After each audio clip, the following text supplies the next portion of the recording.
Hello everybody, we are back again today doing a Week 6 recap of the CFL. Before we start, I wanted to say thank you so much for your support as we hit 100 subscribers. And also I wanted to say if you are new to the channel, please subscribe if you want to. If not, no big deal. Now let's get into it. So we were greeted with amazing football this weekend. I just got to say that right out of the bat. The first game being Hamilton traveling to Edmonton, as both sides looking to win this one. Edmonton looking to end their drought early on. They end up recovering the kickoff that was fumbled to get a 3-0 lead. They get another field goal to make it 6-0. They're feeling pretty good about themselves. Problem is, James Butler gets a rushing touchdown to make it 7-6. Hamilton regains the lead. Edmonton has a chance to regain the lead a little bit later. Actually, I think it was relatively close to the end of the first half, and Taylor Cornelius ends up throwing to Dunbar. I think the ball gets tipped. Basically, what happens there is Hamilton gets the ball. Edmonton doesn't get any points. Problem is, you have James Butler, who just gashes them for like 37 yards. They end up going on to score a field goal. So basically, instead of Edmonton leading at the half, something like 9-6, it's now Hamilton that leads 10-7. Then Matthew Schultz in the second half kind of leads Hamilton where they're starting to pull away a little bit. They get a rushing touchdown. It's not big at that time. I think they were leading like 17-13 afterwards, but then Taylor Cornelius pulls a no-no. Basically, when you're a quarterback, well, I'm not an expert and played quarterback like once or twice, in the youth football program. But anyway, the whole idea is if you have the ball and you're getting sacked, you either need to find a way to get rid of it safely or you need to be able to tuck the ball so you end up, not getting rid of the ball in an unsafe manner.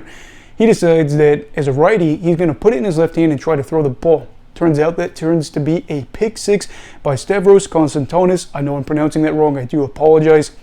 But that really did feel like the nail in the coffin for the game. Even though it was still in the third quarter, it was 24-13 after that, and that really just felt like a gut punch right there with a terrible turnover in your end that ended up leading into points. But unfortunately for Hamilton, not too long after this in the third quarter, you would see Matthew Schultz go down and get injured, still injured as far as I know, and you'd see Taylor Powell come in.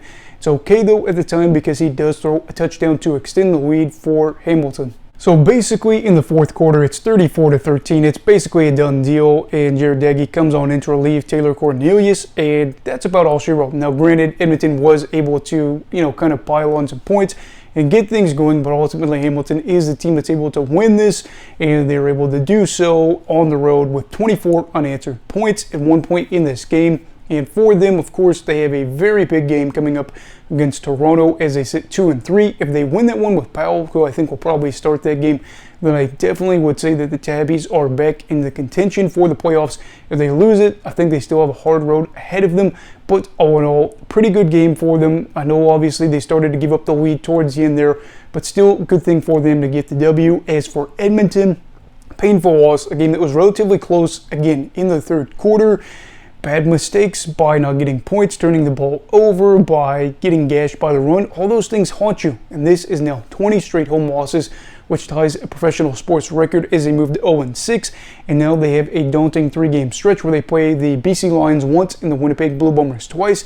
Very well could fall to 0-9, but Hamilton wins this one 37-29. Then for the second game of the week, we had Toronto traveling to Montreal to play each other in a big divisional clash. Toronto looking to move to 4-0 for the first time since 1983, and Montreal looking to avoid going 2-3, losing 3 in a row after starting the season 2-0. And the Argonauts, coming off of a bye, gets the early lead with a thrilling game being what we were coming to see in this one. Now, interceptions do cost both sides early on, and Wynton McManus had a pretty good pick where Fajardo, I think, would have had a pretty good throw. It wasn't like a studly throw, it was just over the middle.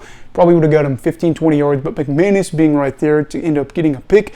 But in the end, it is Tyler Snead who gets a touchdown before the end of the first half to give Montreal the 10-7 advantage going into the break. AJ Ouellette proved to be a menace in the third quarter and ends up helping his team out as both sides end up trading some field goals, but in the end it's Toronto who goes on a 10-point run in the third and end up going to take a 20-13 advantage into the fourth quarter. Montreal ends up returning the favor. They run a few screenplays and successfully, might I add, with Cody Fajardo showing how elusive he is yet again, and throws to Snead for his second touchdown of the game, and they end up making it 20-all. Chad Kelly and DeMonte Coxey say, you know what, we saw you respond there and we're going to respond to your response. And again, what I saw in this game from the recap, I wasn't able to watch all of it. I did get to watch watch a good chunk of the third quarter and the start of the fourth quarter. But in the recap, it kind of just proved what I saw here was multiple times Montreal defenders are going to have to get harped about this week. They were getting beat on vertical routes, contested balls. Some of them didn't even feel contested. Got to wonder what was going on in the coverage scheme here. I do think part of it was on the secondary as Coxie ends up getting the touchdown to give Toronto the lead again. It's okay though because Tyler Snead, for the third time in the game, gets a hat trick, scores to make it 27-all. Problem is, David Ungerer, who had his second touchdown of the game, if I'm not mistaken, third on the season, ends up scoring with this one as Montreal again struggles to defend the deep ball, and Into ends up getting cooked on this one. Maybe some things were wrong in coverage, I don't know, but obviously he was the closest defender there. And let's get the ball back. Fajardo ends up trying to make a last-ditch Hail Mary attempt. I think it was the final play of the game. They end up getting that ball picked off as now Toronto wins this one 35-27. Again, moving to 4-0 for the first time since 1983. It has been 40 years. As for the Owls, they end up losing a heartbreaker, losing 3 in a row. And this is not what you wanted to see, but still a great game. Then, for the third game of the week, Winnipeg at Ottawa. This one expected to be the game that I even said myself was probably going to be the biggest win margin by any team. Picked Winnipeg here, and boy, did it look like they should be the team that was going to win this one. Early on, no Jeremiah Masoli. Dustin Crum makes his first CFL start, and things did not start out pretty for the Red Blacks. You had Douglas Coleman basically extended drive for Winnipeg by getting a little bit chippy, and the Blue Bombers end up going up 1-0. 4-0, then 11-0 with a Dakota Prukop rushing touchdown. And then you have Nick Dembski who piles it on in the second quarter, if I'm not mistaken, to make it 18-0. You would see Ottawa respond. They didn't get a first down, if I'm not mistaken here, until late in the second quarter. They got a couple first downs, I want to say, in the half. Might have been a little bit more as time went on, but still a pretty rough go of it, as it is Winnipeg that has an 18-6 lead at the break. Then in the third quarter, you had Brady Oliveira, who had a big 63-yard reception. He didn't have a big day on the ground, but that one reception was huge, as it did later on set up a Drew Wolodarski touchdown. At this point, Winnipeg is up 25-6, and things are looking comfortable for them as they are going to be cruising their way to a win and reclaiming first in the West Division.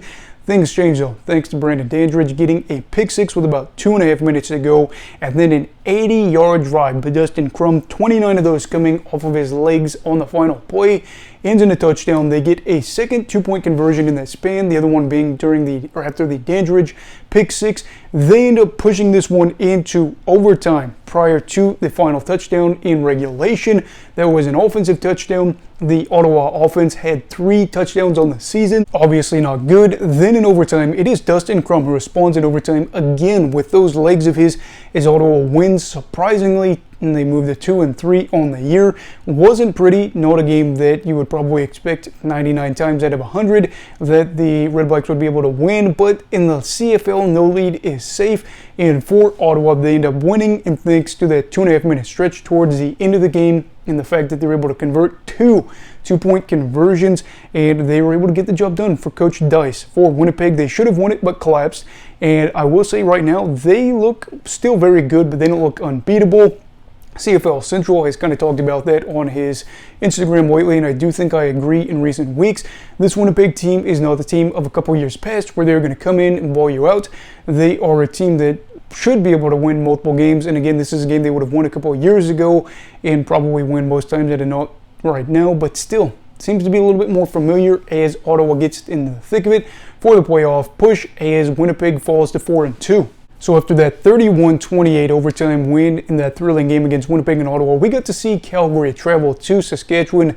Both sides looking to win this game, and it was Mario Alford who ended up scoring first in this one. Ends up getting 1 of 2 return TDs on the day to give his team the advantage. Calgary gets some field goals, but finally kind of gets in the mix of it here thanks to Tommy Lee Lewis, who ends up scoring his first TFL touchdown in this one as Calgary takes a 13-10 advantage. Saskatchewan looking to respond. End up having a fumble by Trevor Harris.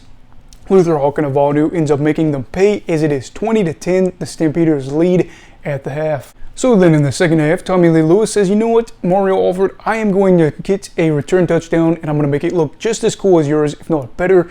ends up getting called back off of a penalty, and then Alfred says, you know what, I'm going to do it a second time because I feel like it, as Saskatchewan has 2 punt return touchdowns on the day. I believe both of them were punt return touchdowns. Incredible stuff there. Unfortunately, midway through the 4th quarter, you would see Trevor Harris go down with an injury. He's expected to miss significant time, if not the remainder of the season. Big, blow for the Riders in their playoff hopes. But of course, in that time, unfortunately for Rough Riders fans, it is Mills who ends up punching the ball in for the Stampeders to give them a 10-point lead. Morrow does get his team back in the thick of it with a receiving touchdown, just, a little swing route to the outside. He ends up taking in there pretty easily, might I add, but Calgary gets a field goal not long after to make it 30-24. Tevin Jones scores on a Mason Fine Hail Mary on 3rd and 24 to give this team the lead. Everybody's excited. That was unexpected, and you're thinking maybe, just maybe, you could see the Rough Riders pull out of this despite losing their starting quarterback. Unfortunately for them, Rennie Paredes has ice in his veins. Started off the year a little slow, has been able to work his way back into it as Calgary wins on a game-winning field goal by Paredes, 33-31. Saskatchewan moves to 3-2 on the year. Calgary moves to 2-3 as they win a big game. They get after the quarterback. They have 7-6. Jake Mayer looks good, and all around the Stampeders are able to rally and avoid a 1-4 start. For this game, unfortunately for the Rough Riders, it's not just the fact that they lost the game, but there's some other aspects outside of this. But yeah, this is the final game of a great weekend of football. Obviously, I feel terrible for all the injuries that happened, especially Harris. But anyway, what are your thoughts on this week of action in the CFL? I'd like to hear your thoughts down below in the comments. Also, please make sure to like this video if you enjoyed it. Subscribe if you're new. Everybody stay safe and have a great night.